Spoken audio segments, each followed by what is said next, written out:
Fourth taking on fifth in the first leg of the playoffs as Glasgow made the 500-mile trip to Plymouth. Rocks off to a good start with 8 in a row to lead 22-13 after 7 minutes. The lead stayed around that margin for the next 10 minutes before Jeremy Bell and Anthony Rowe combined to level the game at 47s just before half-time. Glasgow led 54-53 at the break, but the visitors stretched that advantage early in the second half to lead 62-57.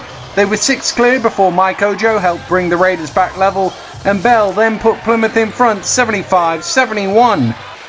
Green then tied the game with 4 straight points, but Paul Williams inside had the home team back in the lead. Thomas Yanasauskas did a good job on the boards to make it 79-75. Mike Ojo hit a trademark corner 3 to make it 82-77 Plymouth. But Wedemeyer made it a one-shot game with 2 free throws a minute from time, and then Sterling Davis had the chance to tie, but his shot missed. Paul Williams with a big offensive rebound and putback put the Raiders 5 clear, and they got one last stop.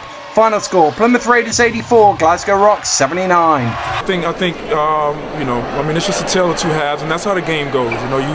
We started off pretty good, and the second half, those looks were more contested, and they didn't fall for us. And I think we weren't as potent on the interior to get those open looks. So. Oh yeah, definitely wasn't the prettiest game, but we were able to pull it out. You know what I'm saying? A win is a win, and regardless we would have this, even if we were up by 20, we still had to go up there and still take care of business. So now we're up by 5. It's not like it's any easier or harder. We still have to go up there and just win the game, and that's what all our goal is to do. It was an alright game. We didn't play that well in the second half, but I'll take that going into the second leg, going home.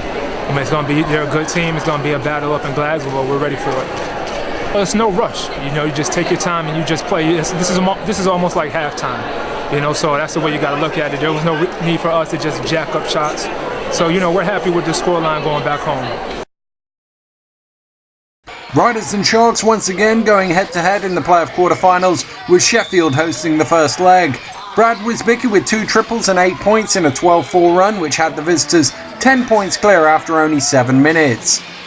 Drew Sullivan also with a couple of dunks in transition as he and Wisbicki outscored the Sharks on their own in the first 10 minutes. Riders 29-15 in front at the end of 1. Not much movement in the lead in the second quarter, Olu Babalola providing the most likely source of points for the Sharks, but they couldn't make any real inroads into the Leicester advantage. Patton's triple early in the second made it 10 points, but Riders were quick to stretch their lead back out to 17. They were 23-40 ahead after only 14 minutes of action. Excellent ball movement by the visitors saw their lead keep on growing. This Cameron Rundle's triple in the third, making it 67-43 Riders. The birthday boy hit another on his way to a game-high 25 points as Riders' lead peaked at 84-54. Sheffield outscored Leicester 22-8 in the closing stages to give themselves a chance. Hardy 1 assist away from another triple-double. Leicester with the upper hand. Sharks 76, Riders 92. Yeah, I am. But very happy with the performance. Very happy with our defense. We'll talk tomorrow about a few different things we could do. But if you had told me before the game that we would win by 16 up here, I would have taken it. I think that we had great composure. You can never write Sheffield off. They've done it many times as far as coming back from big deficits. I thought our guys played really well as a team, and like you said, it's just half-time. You know what I mean? So we've got to re-prepare for the game on Sunday and then come out strong. I think the team's happy with the performance. With great teams, you've got to try to eliminate the mistakes, and the fewer mistakes you make, you're probably going to win the game. But yeah, definitely manageable. We've been in this situation before. Last year, we were up in Glasgow. We were up in Glasgow. We're down 20, I think, in the first game. Came back and won by 30. And then Newcastle, same thing. We made it to the finals last year. So it's not impossible. We've been in this situation before. It's just we kind of made it tough on ourselves. But now it's just we just got to go down there on Sunday and claw our way back. First taking on 8th as Guildford headed to Newcastle for the first leg, and for the sake of any Heat fans out there, we'll keep this one brief. Joe Chapman 3 quick triples, Paul Gores another, an 18-4 spell had the home side well in command in the first. Gores hit another 3 in quick succession in the second. Newcastle would go on to hit 15 triples in the game. One-way traffic in the second half, Chapman ending with 33 points, Gores 25, both hit 6 from behind the arc. Tie basically over after the first leg. Eagles 93, Heat 56. Cheshire Jets, who finished the season strongly to climb to 6th, took on 3rd place Wolves with the first leg in Worcester. Jets led early, but Richie Gordon makes it a 4-point game. Cheshire, though, would go on an 8-0 tear paced by Colin O'Reilly, the Irishman making it 22-10.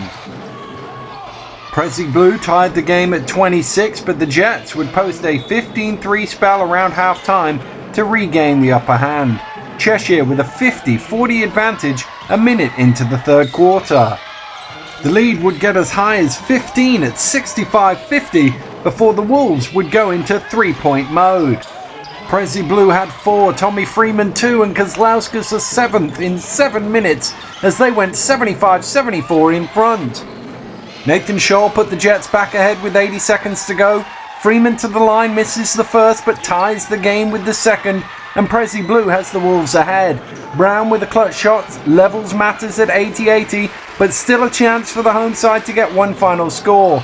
A mad scramble at the end meant no shot, and the tie was all square. Final score, Wolves 80, Jets 80. Probably not, because we were up 15, but we would have taken a draw starting off here today. It's a very tough place to come. They're very disciplined. They run their sets no matter how much pressure you put them under, and they have some of the best shooters in the league. So, we're happy it's a draw. Obviously, going into tomorrow at home, we'll fancy our chances, but it's 0-0 tomorrow and anything can happen. Whoever comes out the quickest on the blocks has the advantage. Well, I thought, the first 3 quarters we were I think we're a little bit ring rusty really. We hadn't played for 2 weeks. Shots weren't really falling. We didn't execute as well as we've done in the past, and it took us 3 quarters to really start getting going and getting some stops defensively. So let's say 15 points down, Cheshire had a chance really to then just blow us away and put the game beyond our sides, but we fought back really, really well, and let's say anybody's game right now. Plymouth with a 5-point lead to take to Glasgow, but the home side soon had that wiped out. Rocks would lead 25-13 early in the second and stayed in front in the tie until late in the third. Raiders cut the game on the night down to 2 to move back into pole position with just over a quarter to play, but a green triple on the buzzer sent the home side into an aggregate lead heading into the last quarter. Green and Murray saw them move further clear before a 15-2 run in the dying minutes confirmed Rocks' semi-final berth. Well, I think they just got to every 50-50 ball. They were diving on the floor. They did a great job. Basically, their shooting. They hit shots and we couldn't hit a barn door, to be fair. The effort was there for my guys, but you're not going to win if you can't hit a shot. Pretty satisfied. I thought the guys defensively had an excellent game. I thought we really battled. Plymouth is a big team. They throughout the course of the season they've killed us on the rebounds, but I thought we did a good job of battling and we won that that part of the competition today, and I think that really helped us. But credit goes to the team for fighting. Whoever came out on the floor, they gave the best effort they could, and that was good for us. Before we go, here's how the playoff bracket is shaping up. Top seeds Newcastle getting the job done in the first leg against Guildford Heat. They won by 5 in the second to claim a 42-point aggregate win. Worcester, one of 2 top 4 sides to be ousted against the seedings. The Jets, 10-point win in the second leg, enough to see them through in the semi-finals.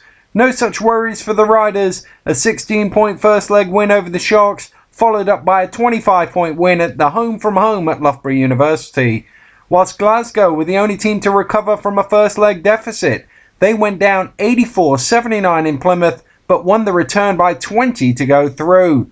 So Cheshire will play Newcastle and Glasgow take on the Riders in our 2 semi-finals. Both will be Friday-Sunday affairs. Eagles host the Jets at Sports Central on Friday, whilst at the same time Riders are at Kelvin Hall to play the Rocks. And the returns at the Northgate and Loughborough University are 2 days later. Full details at www.bbl.org.uk.